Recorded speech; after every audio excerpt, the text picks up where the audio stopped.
Hello, today we will guide you through how to fix Temu error, try a different payment method. If you're seeing this payment error on Temu, don't worry. In many cases, the issue can be related to a saved payment method, a browser problem, or temporary site data. In this walkthrough, we'll go through a simple process that may help you resolve it and complete your purchase successfully. Start by going to Temu and opening your payment methods page. This is where you can review the cards or payment options currently linked to your account. Once you're there, click on the option to add a credit or debit card. Even if you already have a payment method saved, opening this section can help refresh the checkout process and give you another option to try. Next, open a new browser tab and run a simple speed test. This step helps confirm that your internet connection is stable.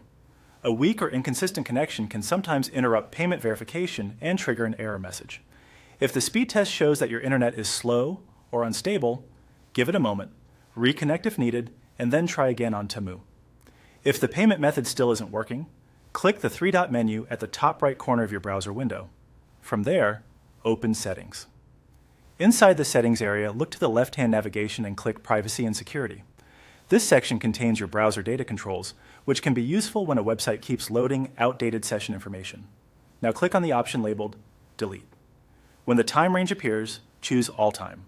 This makes sure the browser clears all stored browsing data related to old sessions that may be interfering with Temu's payment page. After selecting All Time, click Delete to confirm. Once that's done, go back to the Temu website. At this point, return to your payment section and try adding or using your card again. Clearing browser data often removes cached information that can cause checkout or payment validation problems. If the page looks slightly different after reloading, that's normal, since the site may ask you to sign in again or reload fresh account details. As a final tip, make sure the card details you enter match exactly and that your browser is fully updated before retrying. With those steps completed, you should have a better chance of fixing the try a different payment method error on Temu.